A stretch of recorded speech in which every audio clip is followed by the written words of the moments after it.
Hoje é um dia de alegria, hoje é dia de ceia, hoje é dia de nós celebrarmos o nosso Deus. Eu queria te dizer uma coisa: se nessa manhã você está se sentindo feio e triste, entregue sua vida para Jesus e seja apenas feio, porque Jesus é a alegria da nossa vida. Com Jesus não tem como permanecer na tristeza.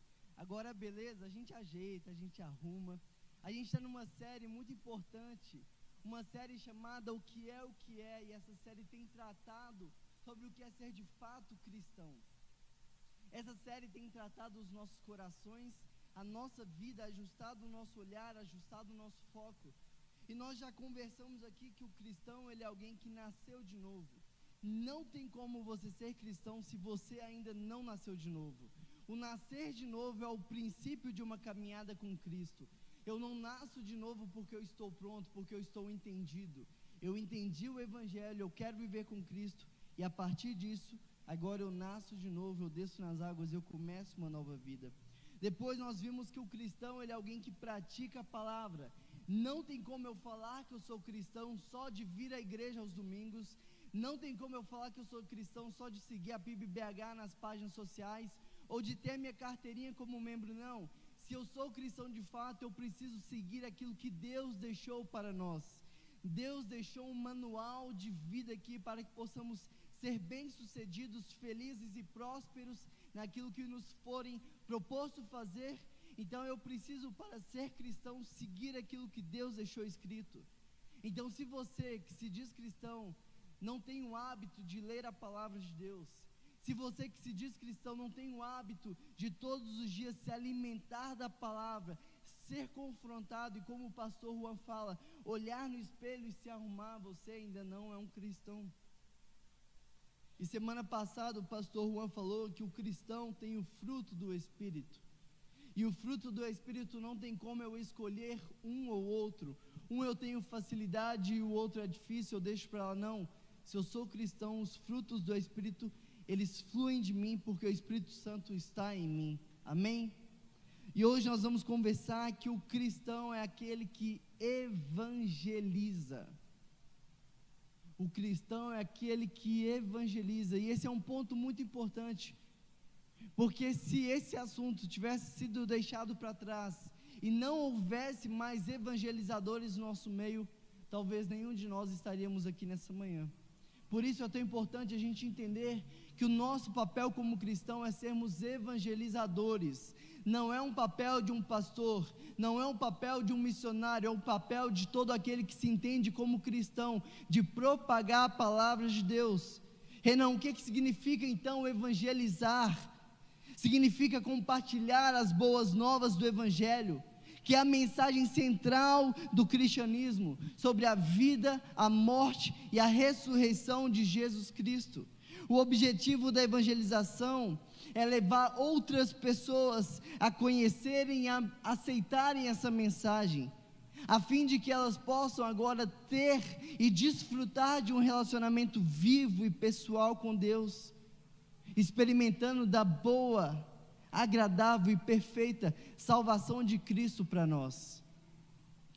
Evangelizar é eu ver pessoas no lamaçal do pecado.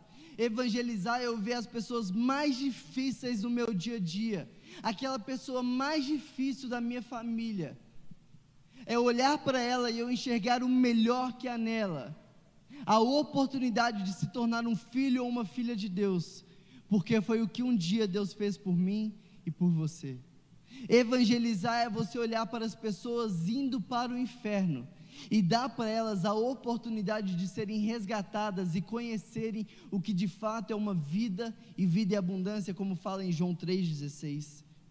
E evangelizar pode ser feito de várias maneiras. Pode ser feito através de conversas informais, conversas formais, conversas pessoais, conversas íntimas, pregações, ensino da palavra, ações sociais ou testemunho de vida.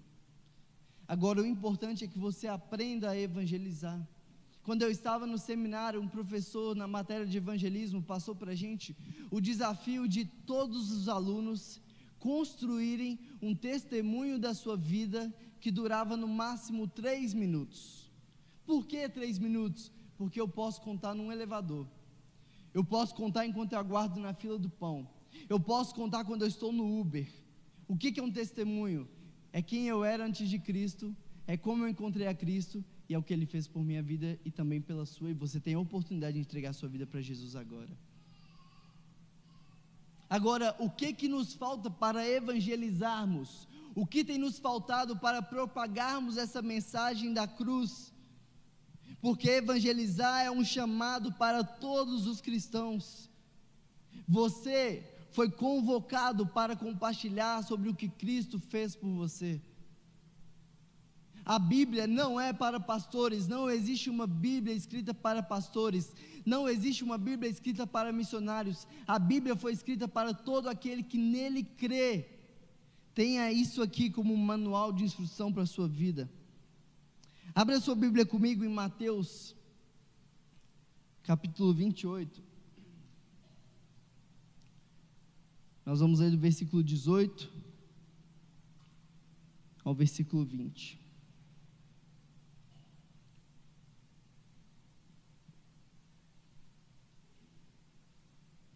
Também está sendo projetado ali.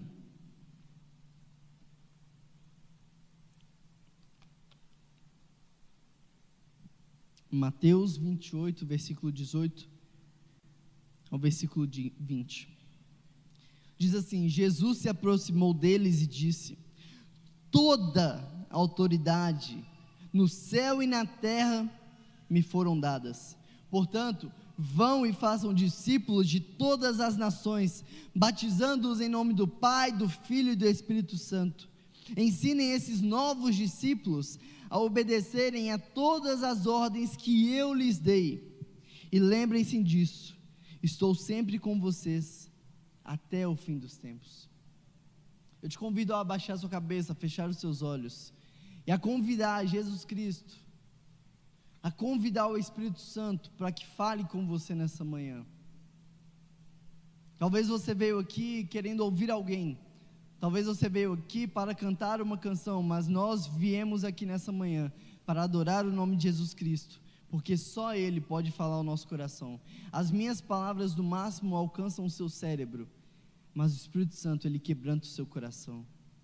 Ele sabe o que você precisa ouvir nessa manhã, então peça a Ele, para que Ele fale de um jeito que você entende, para que Ele fale de um jeito que você compreende, para que Ele fale não aquilo que você quer ouvir, mas aquilo que você precisa ouvir nessa manhã. Ora aí onde você está, vou dar alguns segundos para que você ore, e daqui a pouco eu quero orar também.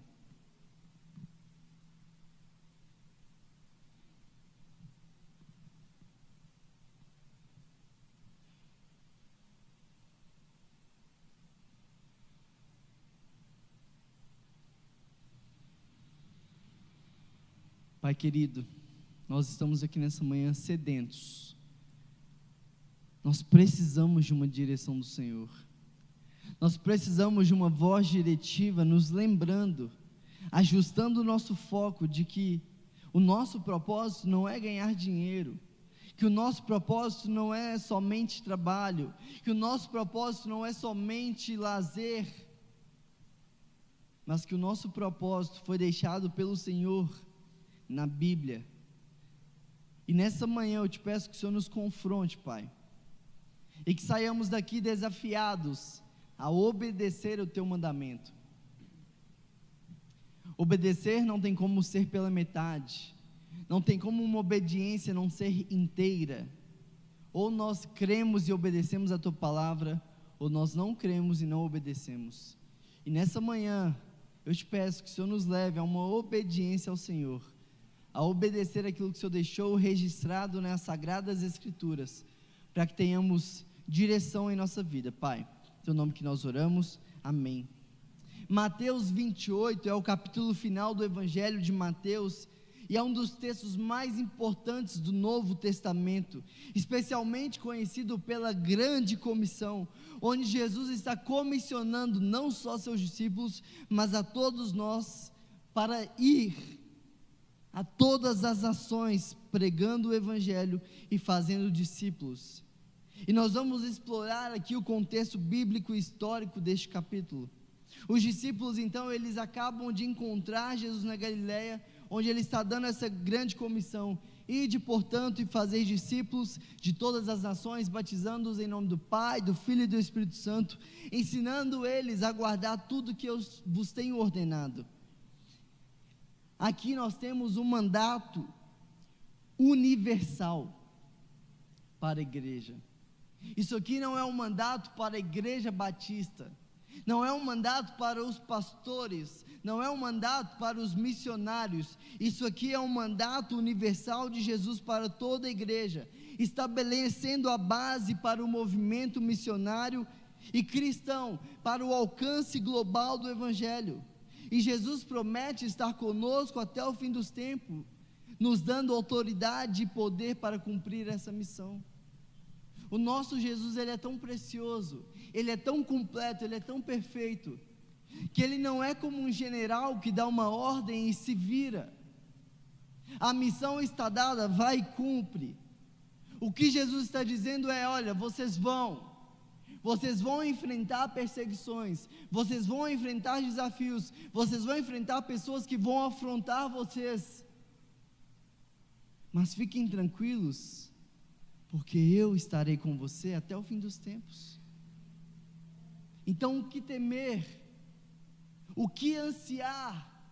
O que me vai fazer chorar, se o próprio Deus está dizendo que Ele estará conosco até o fim dos tempos? Mateus 28 se passa imediatamente após a crucificação e a ressurreição de Jesus.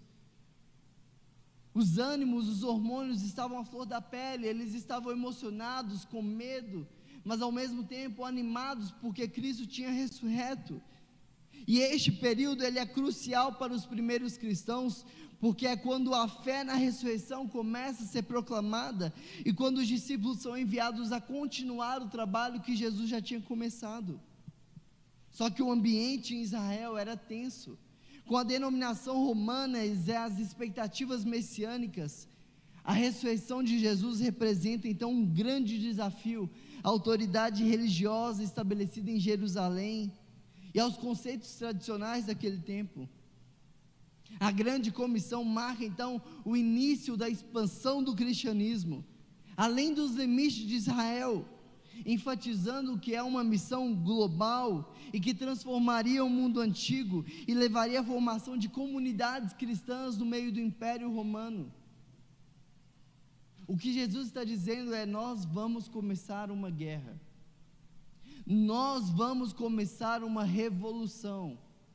Nós estamos começando pequeno, 12 pessoas, mas essas 12 pessoas vão estremecer até mesmo o Império Romano.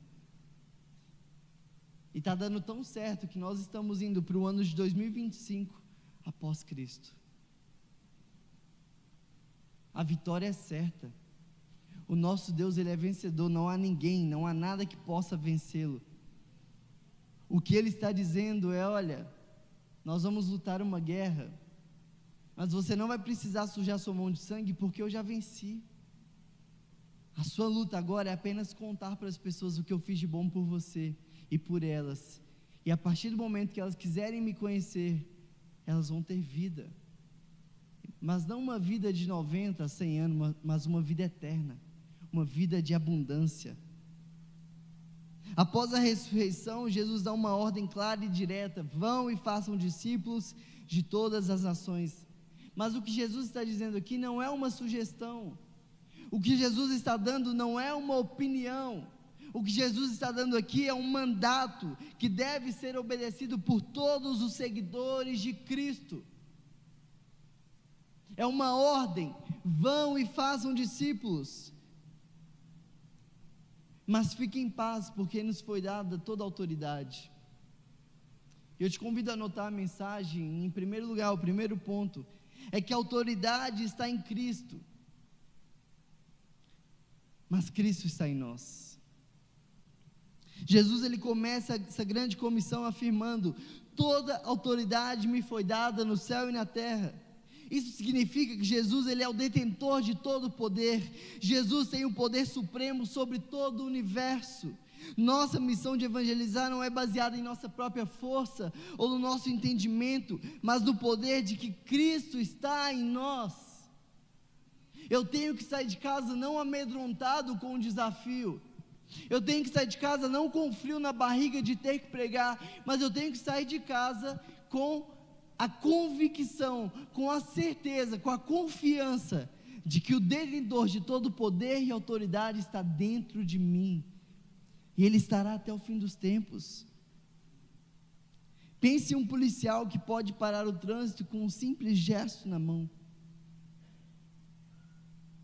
E BH é mestre de os semáforos pararem e estragarem, então a gente vê com muita frequência esses policiais. E é incrível como ele consegue parar ali 1000 carros que estão vindo na direção dele rápido, com um simples gesto e com um apito. Mas o policial, ele não para os carros pela força do seu sopro no apito. O policial, ele não para os carros pelo poder e a força que há na sua mão. O policial para os carros pelo poder que está naquilo que ele está vestindo. Porque todo mundo sabe que ele tem autoridade. A força de evangelizar e os resultados não estão em nossas mãos, mas está daquele que está em nós, que já venceu a guerra. Da mesma forma, nossa autoridade para evangelizar vem de Cristo, e não é sobre o quanto nós somos capazes, ou o quanto nos sentimos capazes, mas sobre quem nos enviou. Em Efésios, Paulo reforça: Deus colocou todas as coisas debaixo dos seus pés, e o designou cabeça de todas as coisas para a igreja, que é o seu corpo, a plenitude daquele que enche todas as coisas, em toda e em qualquer circunstância. Agora imagine que você, só imagine, porque eu tenho certeza que isso nunca aconteceu com você, mas imagine que um dia você vê alguém lá no seu trabalho, na sua faculdade, triste, cabisbaixo, precisando ouvir uma mensagem, precisando ouvir sobre o Evangelho, e você sabe que o que você tem nas mãos pode gerar vida, você sabe que o que você tem no coração pode gerar testemunho, pode gerar milagres e curas, mas aí você vai e sente algo te impedindo, e você hesita pensando: talvez não seja o momento certo, ou ele pode não gostar, ou ele pode pensar coisas erradas ao meu respeito. Frequentemente essa hesitação vem de colocar os nossos sentimentos e o nosso conforto acima da ordem dada por Cristo. Quando nós hesitamos em falar do Evangelho para alguém, em convidar alguém para a nossa célula, em participar de algo que Deus está fazendo, eu estou dizendo para Deus: eu prefiro estar bem com as pessoas, eu prefiro estar bem com todos, eu prefiro que eles estejam sofrendo, do que correr qualquer mínimo risco de virar motivo de chacota ou de deboche. Eu estou dizendo para o mundo espiritual que eu prefiro o meu conforto do que a autoridade de Cristo em minha vida. Cristo nos chama a agir com ousadia no nome dEle, confiando que Ele está com a gente. E muitas vezes nós deixamos de evangelizar porque nós somos dominados pelo medo, dominados pelo orgulho, dominados pela insegurança. O medo de sermos rejeitados ou ridicularizados nos paralisa na hora de evangelizar, na hora de pregar o Evangelho, na hora de tirar pessoas do inferno e devolver para elas a dignidade que Cristo colocou nelas.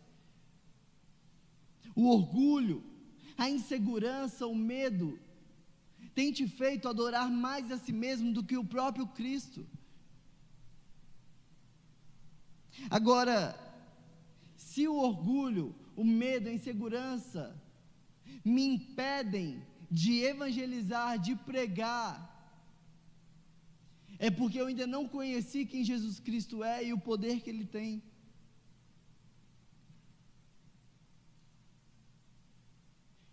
Porque se eu tenho medo, vergonha de ser ridicularizado ou de pregar e a pessoa não me ouvir, é porque eu estou achando que é pela minha própria força. Porque se eu prego, se eu evangelizo, se eu discipulo alguém, essa pessoa aceita, ela tem a sua vida transformada, e ela vive de uma maneira diferente de uma vez por todas, não é por mérito meu, não é pelas minhas palavras, não é pelo meu discurso, pela minha oratória, mas é porque Cristo habita em mim, e Ele me capacita a pregar de um jeito que as pessoas compreendem, e Ele leva essas pessoas a viverem uma transformação, e a vida delas agora foi salva, não porque eu evangelizei, mas porque Cristo me usou. Agora a gente tem que entender que se essa pessoa negar, se essa pessoa ridicularizar, ou até mesmo debochar, não é a mim que ela está ofendendo, não é a mim que ela está negando, não é a mim que ela está debochando. Então eu tenho que entender que a autoridade de Cristo está em mim, seja no bom, seja no mal, eu estou obedecendo aquilo que Ele falou. Se a pessoa está negando, ela está negando a Cristo e não a mim. Se ela está aceitando a Cristo, não a mim. O meu papel é simplesmente obedecer.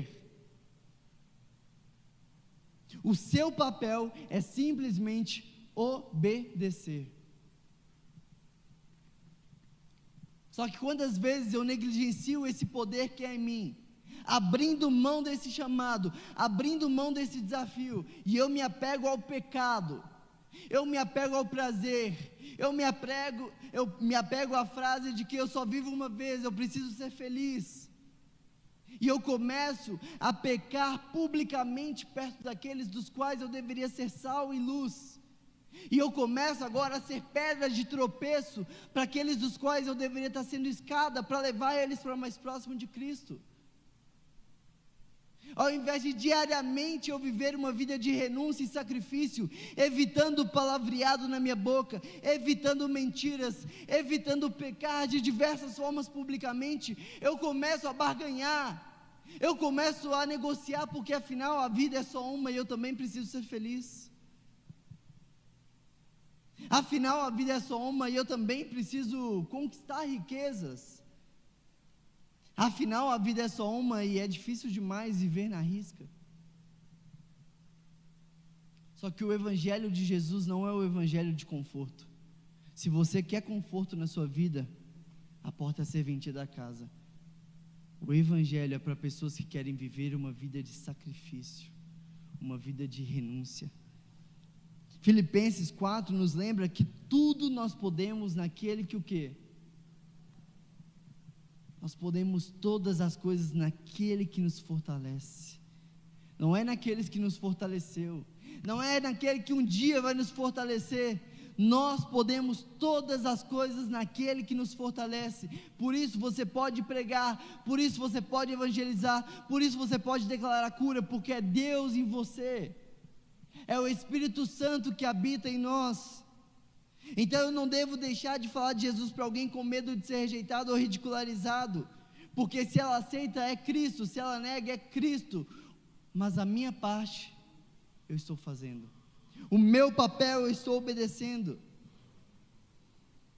Agora, será que você realmente crê que Cristo, com toda a autoridade nos céus e na terra, com todo o poder que habita no mundo, você quer que esse Cristo habita em você? Porque se você crê e tem vivido de maneira covarde, não faz sentido. Você falar que crê e tem vivido de maneira escondida no seu trabalho, não faz sentido. Tem crente que os colegas de trabalho, de faculdade, se surpreendem quando descobrem que é crente. Deus não nos chamou para viver como todos os outros. Deus nos chamou para sermos a diferença, sal e luz. É para fazer diferente mesmo. É para as pessoas ficarem constrangidas de falarem palavrão perto de você. É para as pessoas ficarem constrangidas de falar besteira perto de você, porque você nasceu de novo. Você não se mistura mais com essas coisas. É água e óleo, não tem como juntar. Pode até estar no mesmo ambiente, mas não está misturado. O cristão foi chamado para fazer a diferença, para pregar, porque ele não tem vergonha, ele não tem orgulho, ele não tem amor próprio. Ele é amado por Jesus e por isso agora ele ama. Por isso, pode me ofender, pode zombar, mas eu vou pregar. Se você ouvir, glória a Deus, você vai ter a sua vida salva. Agora, se você não ouvir, eu sinto muito, mas a oportunidade de ter uma vida eterna eu estou te dando agora através de Cristo. Será que você tem hesitado em compartilhar o Evangelho por se sentir inadequado ou com medo da reação dos outros. Charles Spurgeon disse: ou você é um cristão missionário, ou você é um cristão impostor. Não tem como você ser cristão e não evangelizar.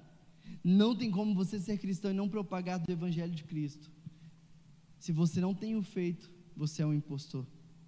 Essa afirmação nos confronta a viver como verdadeiros discípulos, que reconhecem e agem sob a autoridade do Cristo. Agora imagina no dia que nós descobrimos o que de fato é essa autoridade. O dia em que nós de fato conseguimos desfrutar dessa autoridade em nós. Eu não vou ter insegurança, eu não vou ter medo, eu não vou ter ansiedade, mas eu vou ter postura, eu vou ter sabedoria, e por onde eu for eu vou viver como embaixador de Cristo, alguém do qual foi designado a valiosa, a honrosa missão de representar uma nação em outro povo. O embaixador, ele não se mistura, o embaixador, ele não se confunde com as culturas. O embaixador sabe da autoridade que está ali nele, e ele permanece. Agora imagina você sair de casa, indo para o seu trabalho, indo para a sua faculdade, pensando: a autoridade de Cristo está em mim, então eu vou chegar lá e eu vou transformar aquele ambiente. A luz de Cristo está em mim, então eu vou chegar lá e eu vou irradiar, eu vou iluminar. Se eu sou sal e luz, por onde eu chegar as pessoas vão perceber que há algo diferente em mim.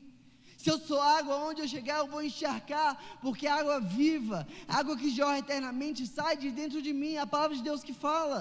Não é minha opinião, é a Bíblia. Se vocês crerem, do interior de vocês fluirão rios de água viva. Agora, o quanto a sua vida tem inundado, tem encharcado por onde você passa. O quanto a sua vida tem modificado a vida daqueles que habitam, que vivem com você.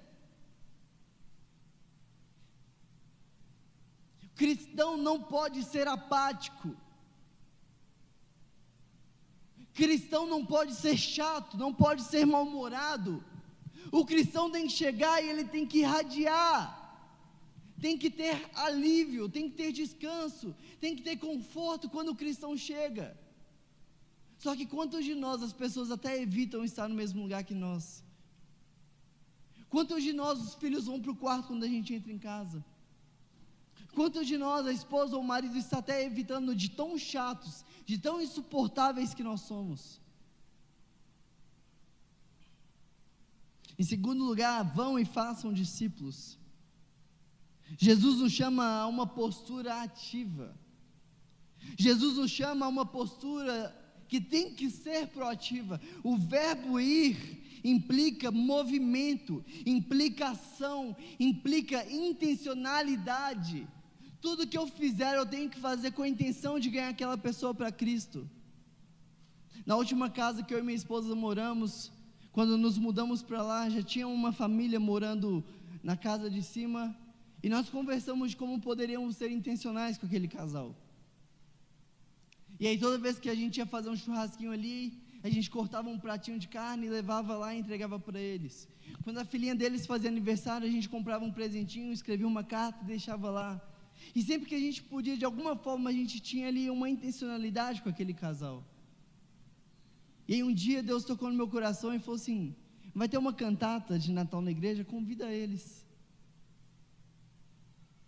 Eu mandei um convite no WhatsApp, fazia tempo que eu não os via pessoalmente. E para minha surpresa, eles vieram. Se eles aceitaram a Cristo, não cabe a mim saber. Ele trabalhava na Globo, ele foi transferido para o Nordeste, eles mudaram. Mas eu creio que uma sementinha foi plantada ali.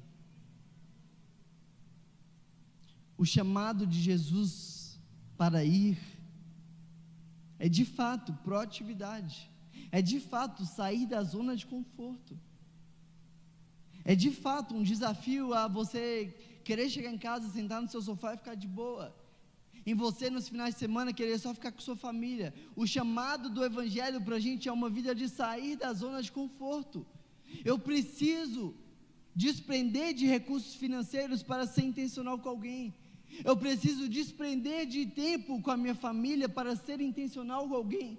Eu preciso desprender de tempo de conforto e lazer em casa para ser intencional com alguém. Mas talvez 1 hora de conforto para você em casa não vai resultar em nada. Mas 20 minutos de intencionalidade com uma pessoa pode mudar a vida dela por toda uma eternidade. O que você prefere? O que você tem feito? Evangelizar não é uma tarefa passiva, é uma tarefa proativa. Fazer discípulos envolve guiar pessoas em um processo contínuo de transformação, a se tornarem mais parecidos com a imagem de Cristo. Durante os 10 anos que eu pastoreei a nova geração, o que eles mais me perguntavam era: pastor, como falar para o meu amiguinho da escola, como falar para o meu colega da faculdade que o que ele está fazendo é pecado? Como falar para os homossexuais que o que eles estão fazendo é pecado? Como falar para os usuários de drogas que o que ele está fazendo é pecado? Eu dizia: o nosso papel não é esse. O que Jesus está dizendo é: façam discípulos. Primeiro eu apresento a pessoa para Cristo, meu papel é esse. Olha, você sabia que tem um Deus que morreu para que você tivesse vida? E agora Ele quer habitar dentro de você? O meu papel é apresentar, é iluminar, é guiar. Quando a pessoa entende quem Jesus é, quando ela se converte e ela aceita Jesus Cristo, aí começa um outro papel. Aí agora eu vou ensiná-los a obedecer o que Deus deixou para a gente. Primeiro eu ganho para Jesus, depois eu sou usado por Jesus a torná-lo mais parecido com Cristo. Só que o nosso problema é que a gente quer apontar o dedo. A gente quer falar: o que você está fazendo é errado. Você está indo para o inferno. Você não vai ganhar ninguém para Cristo assim. Ganhe a pessoa para você. Apresente ela a Jesus. E depois o Espírito Santo, do jeito maravilhoso dele, vai convencendo. Porque eu e você, a gente não convence ninguém. A palavra fala que é o Espírito Santo quem convence. Olha para o agricultor. Ele não espera que as sementes se plantem sozinhas. Ele não espera que o buraco na terra apareça sozinho.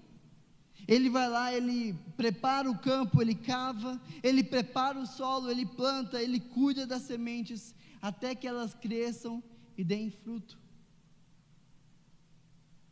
O nosso problema é que a gente quer conforto, a gente quer coisa rápida, quer coisa prática. Evangelizar não é coisa de eu falo para você e pronto, acabou. Não é papo de 3 minutos e você está salvo para sempre, não. Evangelizar é um processo do qual eu te levo a uma formação. Evangelizar leva tempo, requer intencionalidade, requer preparo, requer conversas difíceis. É ferro afiando ferro. O ouro não pode ser lapidado, não pode ser moldado sem fogo. Fazer discípulos requer investimento contínuo. Em 1 Coríntios 3, Paulo usa a metáfora da agricultura para nos descrever o processo de evangelização e discipulado. Ele fala: eu plantei, Apolo regou, mas Deus é que deu o crescimento. Talvez haverão pessoas que nós vamos plantar a semente, e talvez nunca veremos o resultado, mas um dia Deus dará o crescimento. Agora, o que nós precisamos fazer é sair da nossa zona de conforto.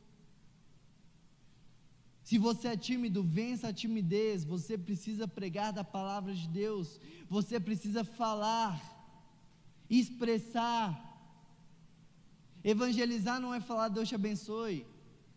Evangelizar não é mandar uma mãozinha quando alguém te pede uma oração no WhatsApp. Evangelizar é você de fato parar tudo que está fazendo, e se até puder, liga para a pessoa: posso orar por você agora? Tem algo que eu posso fazer para te ajudar, para te orientar?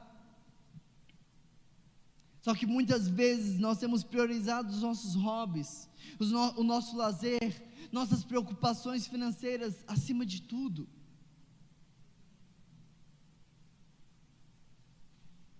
Só que nada que você conquista de maneira material nessa vida você vai levar para o céu. De que adianta se matar tanto de trabalhar? De que adianta adquirir tanta riqueza, tantos bens, se no fim da vida Deus vai te falar: eu não te pedi nada disso?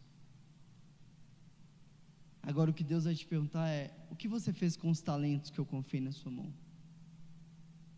O que você fez com as pessoas que eu coloquei ao seu redor? O que você fez com as oportunidades que eu te dei? Porque Deus tem visto quantas pessoas perto de você não estão sedentas do Evangelho. Esses interesses, até que válidos, eles podem se tornar ídolos, se eles nos distraem e nos têm tirado do foco de fazer discípulos. E ao invés de usar o nosso tempo livre para investir em relacionamento e discipular pessoas, nós preferimos gastar horas assistindo séries ou navegando nas redes sociais. O egoísmo e a apatia são grandes barreiras da evangelização. Nós temos focado demais em nossos interesses, carreiras, confortos, e nós temos negligenciado o chamado de Cristo de ir e fazer discípulos. Eu não estou dizendo aqui que é errado você trabalhar, pelo contrário, você precisa trabalhar. Eu não estou dizendo que é errado você construir a sua casa, conquistar os seus bens, mas o errado é a gente trocar o chamado de Deus para conquistar essas coisas, porque nós podemos fazer discípulos, evangelizar, enquanto nós estamos fazendo as outras coisas. Filipenses 2, versículo 4 fala: cada um cuide não somente dos seus interesses, mas também no interesse dos outros. Agora, meu querido, qual a sua disposição a sair da sua zona de conforto para alcançar vidas que estão no lamaçal do inferno?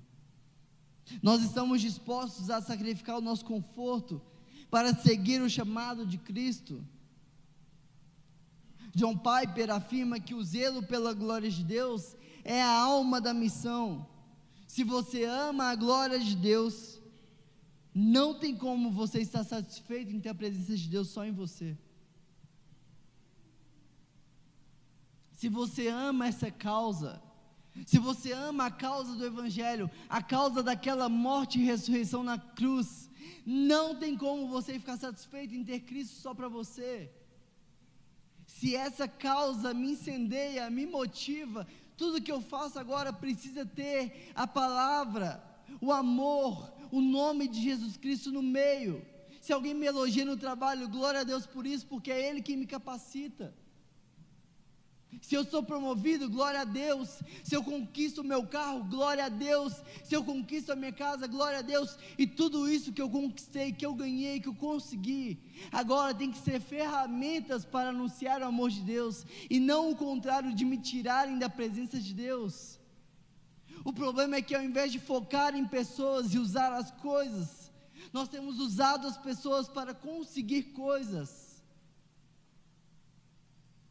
O chamado de Jesus para nós é: faça discípulo, ensine a obedecer. O chamado de Satanás para mim é: adore a si mesmo, fica na sua zona de conforto, sai de casa não, fica aí, assiste mais uma série, troca de carro de novo, se mata de trabalhar, deixa sua família para lá. Jesus nos chama ao evangelho do qual a porta é estreita. Satanás nos chama a um evangelho do qual a porta é larga e você pode fazer todas as coisas. De que lado que nós estamos? Não tem como estar dos dois lados ao mesmo tempo. Ou eu estou em obediência, ou eu estou em negligência. Não tem como estar dos dois lados. E fazer discípulo, ao mesmo tempo que um desafio, ao mesmo tempo que uma árdua tarefa, é algo prazeroso. É você levar alguém a compreender quem Cristo é e como se tornar mais parecido com Ele. Mas você não precisa abrir uma sala de aula, você não precisa vender um curso, não. É na amizade, é na caminhada, é enquanto se diverte você falar de Cristo. É você ver alguém sofrendo e você poder ajudar e tirar do sofrimento. É convidar para uma célula. É como o belíssimo trabalho dos bombeiros, só que a diferença é que a gente não precisa se expor a uma zona de risco, porque toda a autoridade está em nós. Por isso, vão e façam discípulos. Esse é o chamado de Cristo para a gente. Agora, o quanto você tem sido intencional? Há inúmeras pessoas ao seu redor que ainda não conhecem a Cristo. Você sabe se o padeiro da onde você compra pão é cristão? Você sabe se o motorista de Uber que você pega é cristão? Você sabe se a pessoa que vai lá na sua casa entregar uma encomenda é cristã? Você sabe se o porteiro de onde você trabalha é cristão?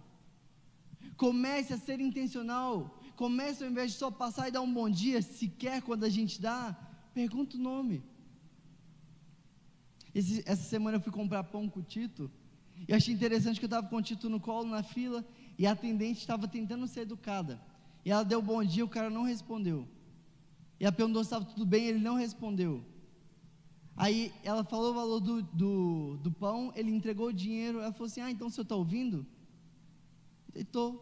O senhor está sem voz? Está com dificuldade de falar? Ele: não. Ué, porque eu te dei bom dia, você não respondeu, eu perguntei seu nome, você não respondeu. Eu achei interessante, porque ela foi intencional. Ela não se sentiu satisfeita só com o fato dele não ter feito o papel dele. Eu nem sei se ela é cristã, mas eu fico pensando em nós. Quantas vezes eu nem me preocupo com a vida do fulano que está ao meu redor? Nisso eu admiro minha esposa, está em casa assistindo. Ela se torna a melhor amiga de qualquer Uber que ela pega. Se é 3 minutos de Uber, ela pergunta nome, família, sobrenome, oferece uma oração pelo cara. Nós precisamos começar a ser mais intencionais. E nisso meu avô me ensina muito, porque meu avô, brincando, fazendo piada, quando você percebe, você está abrindo seu coração para ele. Nós precisamos aprender a sair da nossa zona de conforto, olhar nos olhos, perguntar o nome, perguntar como foi a semana, perguntar se tem algo que a gente pode ser útil, porque aí sim, em terceiro e último lugar, nós vamos ensinar as pessoas a obedecer a Jesus.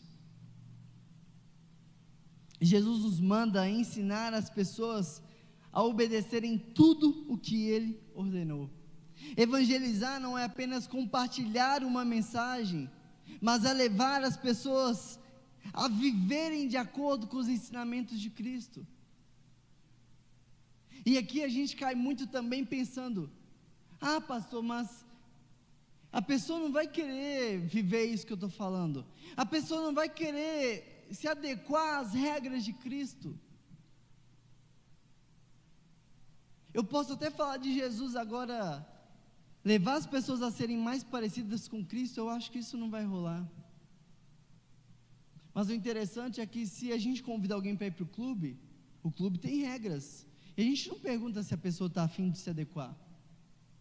Se a gente convida alguém para ir no shopping, no cinema, tem regras, mas a gente não está nem aí se a pessoa vai ou não se adequar. A gente convida.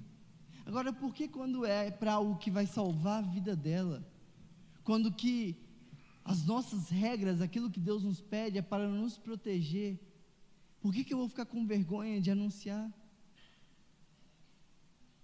Quando Jesus fala para nós adorarmos um só Deus, é porque Ele sabe que não existe nenhum outro Deus além dEle.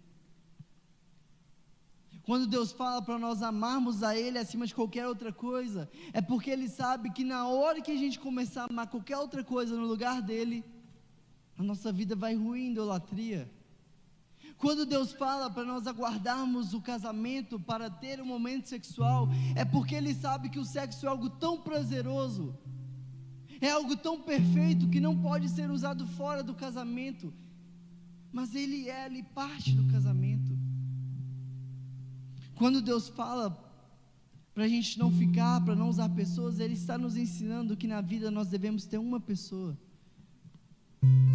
E eu poderia ficar aqui a manhã toda citando exemplos de regras, se assim podemos chamar, que Deus nos pede.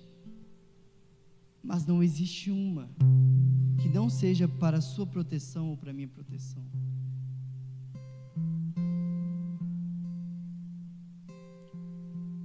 Quando eu chego em casa de noite, o Tito fica muito eufórico, ele fica muito agitado quando eu chego. Mas às vezes eu chego já no horário de dormir, você já não está dormindo. E aí eu pego e eu começo a tentar fazer ele dormir, e ele fica muito bravo. Ele esperneia, ele briga, e ele chora, ele grita. Mas na cabeça dele, eu estou privando ele de ter um tempo comigo. Na cabeça dele, eu estou tentando acabar com o dia dele. Mas na minha cabeça, como pai, eu sei que ele precisa de um tempo de sono. Eu sei que ele precisa descansar. O problema é que a gente olha para o evangelho do nosso pai e a gente acha que ele vai ser chato para as pessoas. E a gente acha que as pessoas não vão querer dar ouvido. Só que se você é apaixonado pela cruz, se você é apaixonado por Jesus, se você é apaixonado pela palavra dele, você sabe que tudo que você tem para oferecer é tudo que a pessoa precisa e que vai mudar a vida dela de uma vez por todas. A obediência é o fruto de um verdadeiro discipulado. Pense em um treinador esportivo. Ele não ensina apenas as regras do jogo, mas ele também observa, ele corrige e ele motiva os atletas a praticarem, até que a obediência às regras seja algo natural. Da mesma forma, o discipulado envolve a correção amorosa, o encorajamento contínuo, até que a obediência a Cristo seja uma natureza. Em Tiago capítulo 1, versículo 22, sejam praticantes da palavra e não apenas ouvintes, enganando-se a si mesmos. Sejam praticantes da palavra. Nessa manhã Jesus está dizendo que você precisa ir e fazer discípulos. O quanto que nós temos escolhido as nossas vontades em vez de seguir os mandamentos de Jesus. Pode ser tão simples quanto escolher não perdoar alguém que nos ofendeu, mesmo sabendo que Jesus chama a gente a perdoar todos os dias incondicionalmente. Ou pode ser a relutância em confessar um pecado, nos mantendo presos à culpa em vez de buscar a liberdade que Cristo nos proporciona.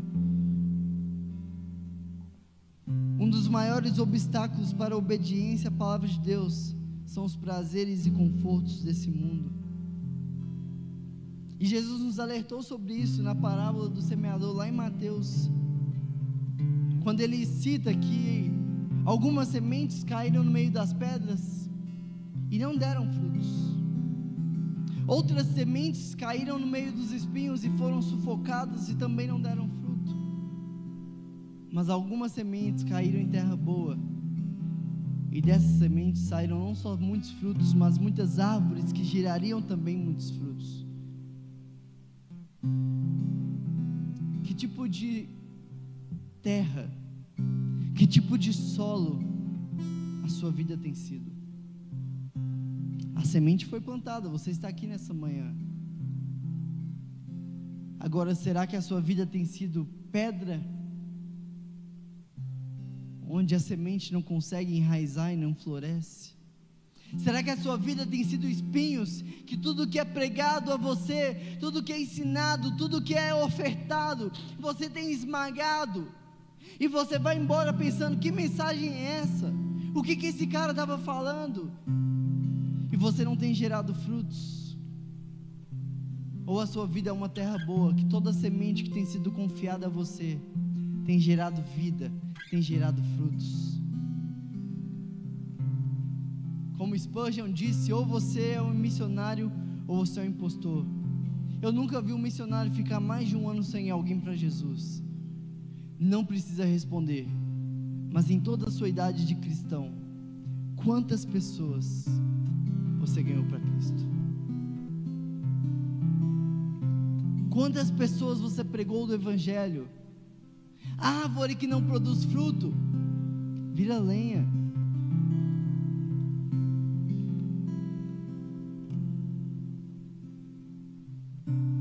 Ou é uma árvore frutífera ou não é. Será que nós temos ouvido os ensinamentos, mas temos ignorado o chamado de obediência? Francis Chan escreveu que a obediência radical é esperada dos seguidores de Jesus. Agora, a obediência parcial é desobediência. Ou eu obedeço radicalmente, ou eu não estou obedecendo. A autoridade para evangelizar vem de Cristo, e Cristo nos capacita a ir e fazer discípulos, ensinando-os a obedecer os mandamentos. Agora, como que nós temos respondido a essa comissão? Como nós temos usado do nosso recurso, da nossa vida para a glória de Deus? Será que nós estamos usando e investindo o nosso tempo naquilo que há de mais precioso, naquilo que Jesus investiu, que são nas próprias pessoas? Ou nós estamos preocupados com nossas necessidades e com o nosso conforto? Jesus não nos chamou para uma vida de comodismo, mas para uma vida de serviço sacrificial. Lucas capítulo 9: se alguém quer vir após mim, negue-se a si mesmo, tome diariamente a sua cruz e siga-me. Qual foi a última vez que você compartilhou o evangelho com alguém? Qual foi a última vez que você foi intencional em se aproximar de alguém? Nós estamos vivendo como aqueles que obedecem ao chamado de Cristo, ou estamos nos contentando a viver para nós mesmos? Agora, concluindo, eu queria chamar sua atenção aqui. Por que, pastor, que cristão é alguém que evangeliza? Cristão é alguém que evangeliza porque ele é alguém que um dia foi evangelizado. Por mais que você tenha nascido num lar cristão, se um dia alguém não tivesse investido na sua família, na sua vida, você não estaria aqui nessa manhã. O cristão evangeliza porque ele é alguém que foi acolhido. É alguém que, quando estava no pior momento da vida, foram lá e acolheram e abraçaram. O cristão evangeliza porque ele é alguém que foi amado, mesmo não merecendo, mesmo sendo uma pessoa ruim, rancorosa, difícil de lidar. Deus usou alguém para nos amar. O cristão é alguém que evangeliza porque ele é alguém que foi adotado. A família detentora de todo o poder do universo, dona de toda a riqueza do universo, olhou para mim e para você, pobres pecadores, e falou: vem fazer parte da minha família, eu te dou o meu sobrenome. O cristão evangeliza porque ele é alguém que foi cuidado, que teve as suas feridas tratadas, que teve as suas falhas corrigidas, que teve o seu olhar ajustado. O cristão evangeliza porque ele é alguém apaixonado pela causa, e tudo o que eu sou apaixonado eu falo, eu anuncio, eu levo adiante, eu não deixo morrer em mim. E o cristão é alguém que evangeliza porque ele é alguém que obedece. Agora, se o evangelho dependesse de você para seguir adiante, se o evangelho dependesse de você para chegar na próxima geração, quantas pessoas você já ganhou para Cristo? O quanto você tem sido fiel ao mandamento que Ele deixou? Vão e façam discípulos. Não deixa morrer em você, não deixa parar em você aquilo que começou há mais de 2000 anos atrás.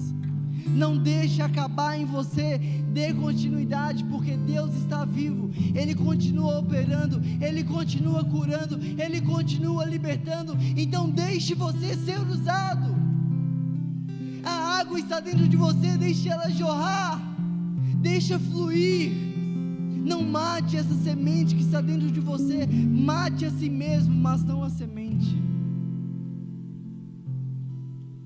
Eu desafio vocês ainda nessa semana a identificar alguém do seu convívio que ainda não conhece a Cristo, que ainda não foi evangelizado, e a compartilhar com ela a mensagem.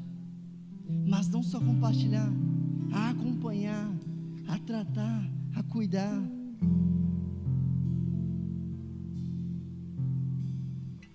Eu queria que você fechasse seus olhos e abaixasse sua cabeça nesse momento.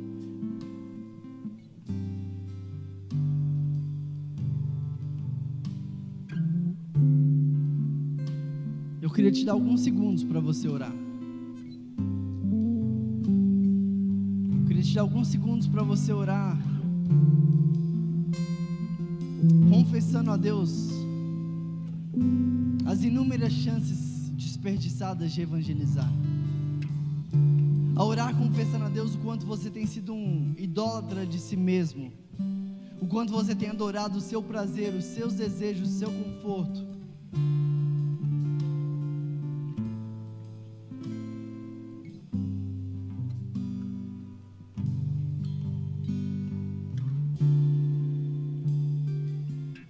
E se nessa manhã você quer assumir o compromisso com Cristo, de obedecer a palavra dEle, e a sair pela cidade, pela faculdade, pelo seu trabalho, propagando o Evangelho e não deixando que essa semente morra em você, eu te convido a ficar de pé para que a gente cante essa canção agora, como um ofertório, dizendo: Deus, eis-me aqui. Deus, começa em mim. Deus, eu não quero que isso pare em mim. Aquilo que começou com 12 homens há mais de 2000 anos atrás e tem continuado, continue através da minha vida. Deus, deixe jorrar através de mim. Deus, me dê sabedoria, me dê capacidade, mas não me deixe de fora do que o Senhor está fazendo. Pai querido, nessa manhã nós estamos aqui, Pai, te pedindo perdão, e eu sou o primeiro.